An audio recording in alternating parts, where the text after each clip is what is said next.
Friday, Flosstube. Hello, crafty friends. How's everybody doing today? It is Friday, June the 12th, and my name is Caroline, and welcome back. Daily Crafty Chat. I have a real mixed bag of things to share with you today, but I have to start with my finish, because I have a finish, and I've been so excited to show this to you since I put the last stitch in this morning. When I kitchenered the toe, there's your clue. I finished the big gray socks. Ta-da! I don't even remember which one it was that that was the second one. I mean, if I took them off the blockers, I would know which one. However, that's not the important thing. The important thing is that I now have a pair to gift to my father-in-law. So I usually get asked because I forget to say certain things. These are called sock blockers. These are wooden ones. You can get metal ones. You can they are not necessary, in my opinion anyways, for blocking your socks. What blocking means is it shapes the knitted garment into the size and dimensions that you want it to be, preferably when you're drying it. I simply use these sock blockers, and these were my friend Adrienne. They were hers, and I kind of stole them from her, and then she said I could keep them. So his socks are a little bit large on these because these blockers fit the socks that fit my feet. They're a women's medium, and so that's why there's a bit of bunching here, because I did knit these to fit my father-in-law. I really hope they fit. I'm maybe 5% concerned that they're too small. If they are too small, they will fit my son easily, and you know, he'll have a while. He'll probably ruin them before growing out of them through wear, not because he's, you know, an animal, but only 5%. I'm 95% sure they're gonna fit my father-in-law. Fingers crossed. He wasn't here for me to try them on his feet. John did put one of them on and it fit, but his name is Herb, my father-in-law. He likes them to not be too tight around his toes. So fingers crossed, these foot the bill. So yay, yay. I have a finished pair of socks. So the details on the yarn, this is a yarn from Knit Picks, probably at least 3 years old. Hawthorn fingering in the slate kettle dye. There we go. I'll show you the back information. Fingering weight, I think it's an 80-20. I can't read backwards, but I'm pretty sure it says 80-20. Yep, 80% superwash fine Highland wool and a 20% polyamide.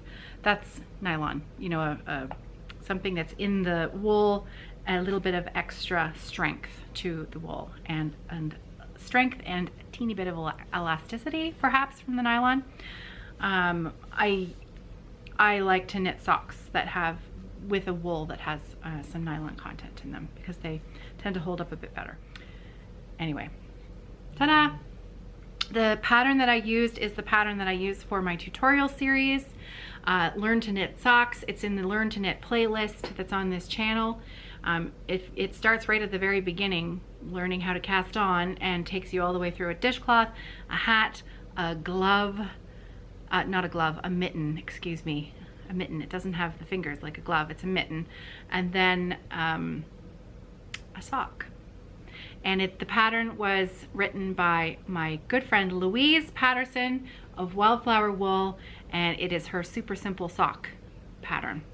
And it's my favorite sock pattern. It's the one I use all the time. I had a question the other day about my DPN holder.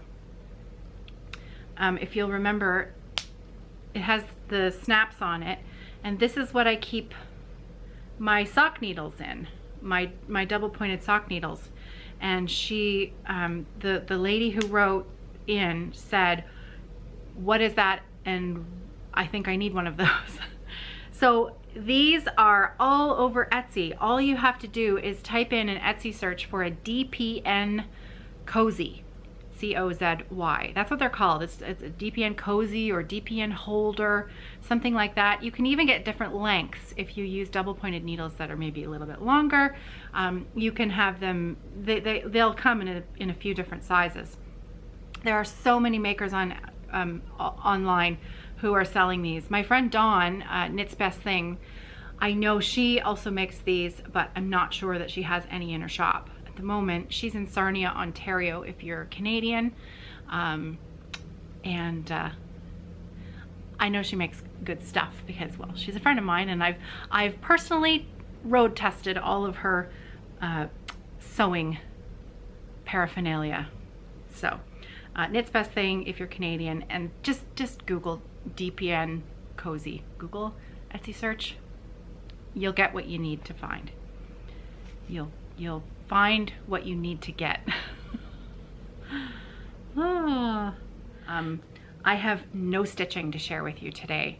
I am super close to a finish on my Little House Needleworks warm winter woolens, but I'm gonna save that because I'm really hoping to see if I can get it finished tonight, and then I'll share it with you tomorrow.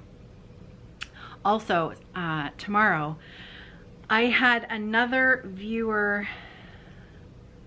leave me a really nice comment, and she said, I know you don't really want to do a whip parade, which I don't, but perhaps you might consider sharing with us the pile of finished objects that you have that aren't fully finished. And yes, that I think would be a lot of fun. And so I have a rolled up stack of FOs over there, and so I'm going to reminisce a little bit tomorrow and go through that stack and think about possible finishing ideas. So that's tomorrow. Okay, this yarn, I know it's glorious. This yarn, I have every little while, every once in a while, I open up the bag that I keep it in, and I stare at it and I pet it and I pull it out of the bag and I dream about what I want to make with it. This yarn is really special. Last year at the New Jersey Flosstube retreat, I met Karen B, and she brought me 2 skeins of this yarn as a gift. They were hand dyed by her daughter. Her daughter is Catherine Frank Fiber Arts, and her website is www.catherinefrank.com, and it is Catherine with a Y. You should be able to see. If I do that, can you see the website there? And so her mom, Karen, asked Catherine if she would dye this yarn for me. And I know that she gave some yarn to a couple of other people, a couple of other friends at the New Jersey retreat last year as well. And I was just blown away because this is really special. It's called Bee Balm.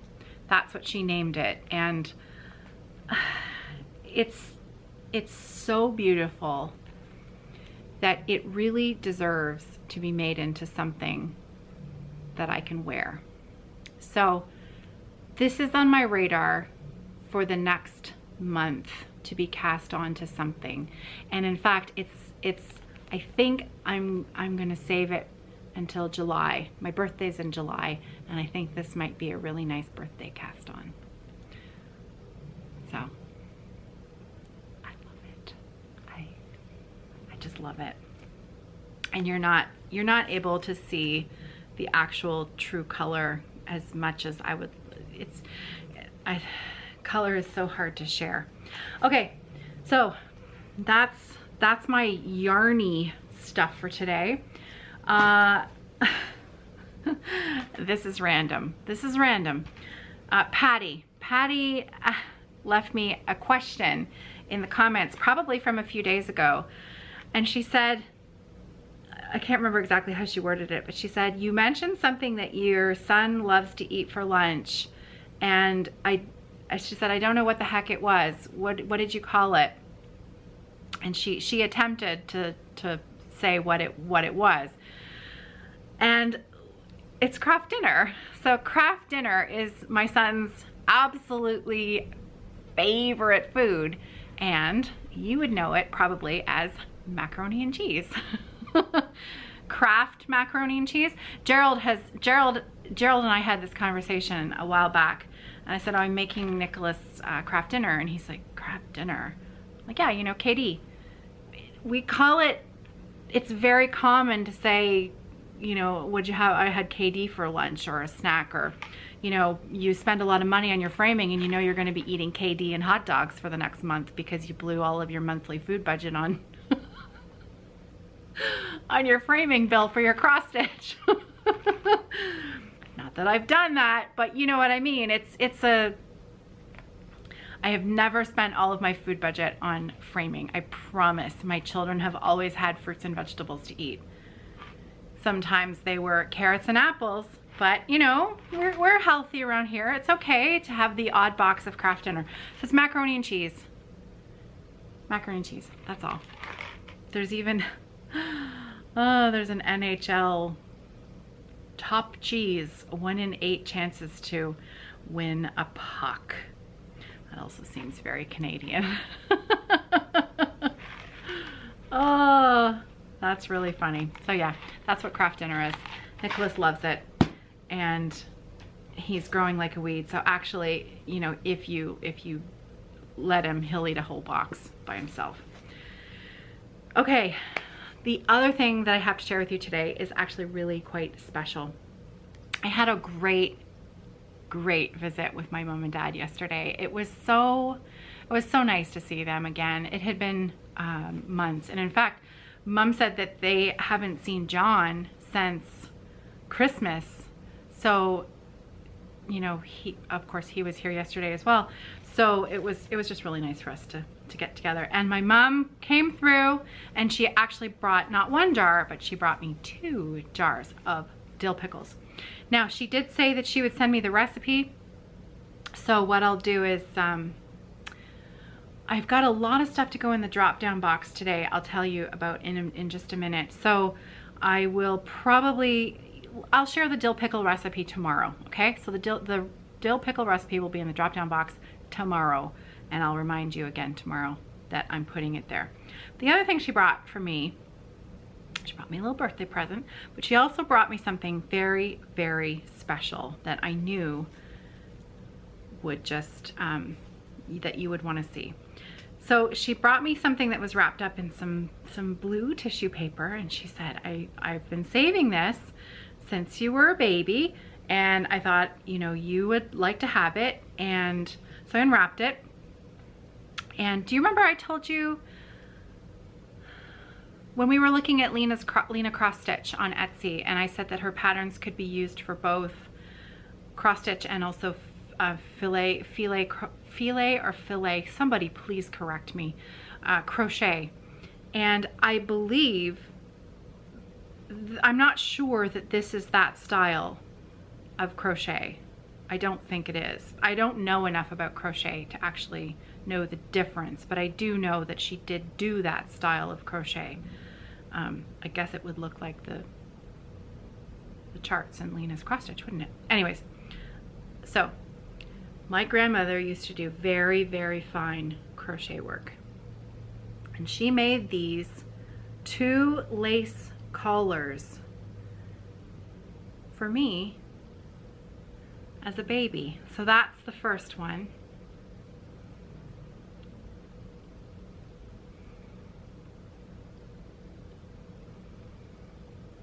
Isn't that, it's just so delicate and beautiful, and it's the most beautiful blue.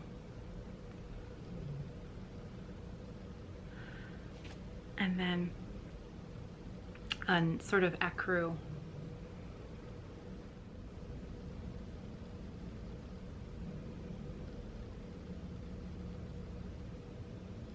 Just lovely.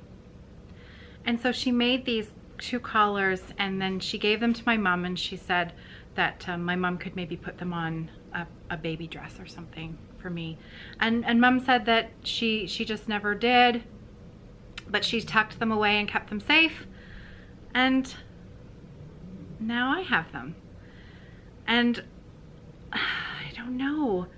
I'm tempted to, you know, they look like they would belong on a really beautiful baby sweater around the collar, you know, or something like that.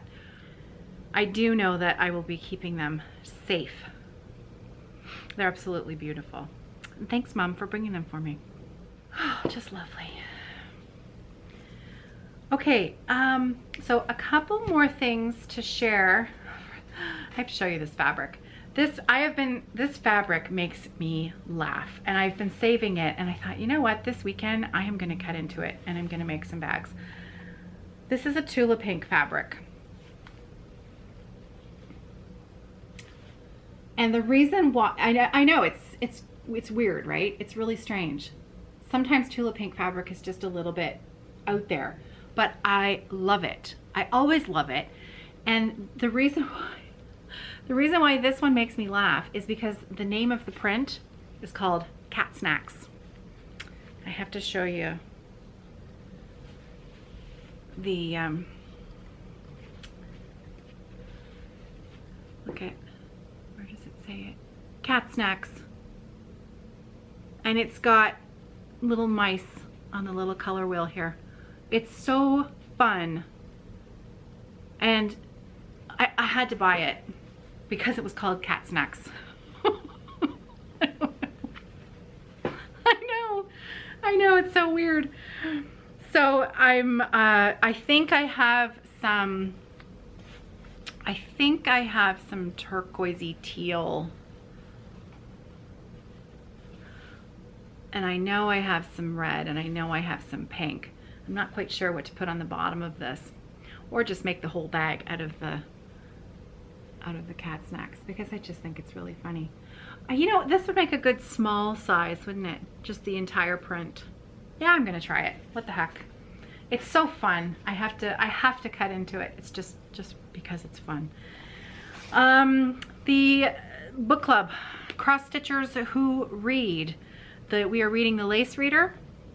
We have decided, Letitia suggested a date, which I thought was a great idea, to have the discussion on June 27th.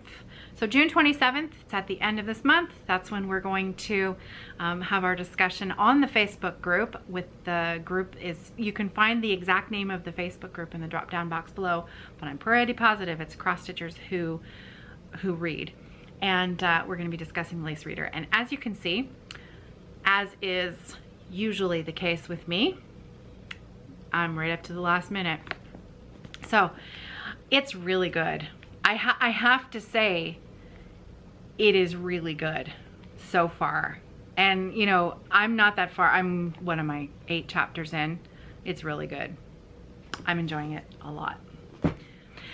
Last thing I wanted to share with you today is something called the Velo Stitchers. So I am quite behind on Flosstube. However, I have seen enough that I had a general idea that something was going on, but I kept getting snippets of information here and there because I didn't have, I should have just done a little bit more digging and gotten to the bottom of it myself. However, there was the woman who started the group, I believe she's the one who started the idea in the group. Her name is Alicia, and she is at Resist Stitch on Instagram. And she popped up on my feed, and it reminded me that I wanted to learn more about it, and I also wanted to mention it because I knew it was fundraising for cancer research. So, and I mean, I think a lot of people are on board with this. Correct me if I'm wrong, but I think Gary and Vonna are also taking part in this as well. Gary is actually cycling and Vonna's walking. Do I have that right? Anyways, so I was talking to Alicia last night and I said, could you please send me the correct information so that I get it right? I want to make sure that I get this right. So she was very kind, and she sent me an email this morning. And so what I'm going to do is I'm just going to read it directly from Alicia, and then I'm going to put that information in the drop down box below. Okay, so it's for the Cleveland Clinic. The Cleveland Clinic hosts an annual fundraising event for cancer research called VeloSano. It is usually a cycling event, but this year, because of the state of things, it has gone virtual. 100% of all the funds raised go directly to cancer research. In the 7 years VeloSano has been running, we have raised $21 million, which has gone to more than 150 research initiatives. That seed funding helped get data and results that generated an additional $22 million in external grants.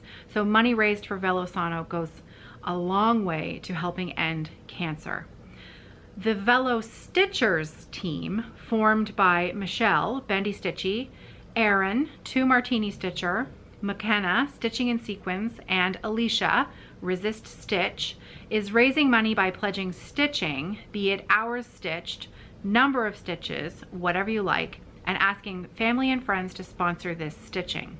There will also be Stitchy meetup events periodically, so stay tuned for announcement on each of their pages. The most popular option is stitching 100 hours from June to July to represent the 100-mile bike ride known as a century. Now here Alicia got a little bit cheeky, and she typed in all caps, "Insert here what your plans are, Caroline." I'll get to that in a minute. Then she says, "If you have any questions, please message Alicia directly at Resist Stitch," and that's on Instagram. I have included links below to her Instagram page and email, and to the Velo Stitchers page. So Alicia basically wrote this for me, so pretend that's my voice. You can contact her, and her information is going to be in the drop down box below. And we very much hope that you can join us. Fantastic. I mean, really fantastic. What a great idea. Okay, so Alicia says, "Insert here what your plans are, Caroline." Well, my plans are that I'm going to pledge Alicia. That's what I'm going to do. I'm going to hop on her bike and I'm going to pledge to her. I cannot commit to 100 hours of stitching myself on a project. I also don't think that I shouldn't be creating my own page for fundraising. I'm a Canadian, and so I think as such, I think it's important that I throw my support behind those Americans who are already up and running their own fundraising pages for an American charity. So Alicia, I will be pledging to your page, and if anyone would like to join me, again, I'm going to leave all of the information down below, and I highly recommend that you check it out. I think it's going to be a lot of fun and raising money for a great cause. Okay, there we go. I think that's it. Luna is doing much better, much better. I'm able to walk her, and you know, she doesn't break out in hives within 20 minutes of coming home. She's eating well, and everything seems really good at the moment. So I think we've really hit upon a great combination of medications that are going to help her through this season of allergies. And the food that she was on, I don't know if you can, sometimes you guys can't hear the things. She's snoring like crazy. Can you hear that?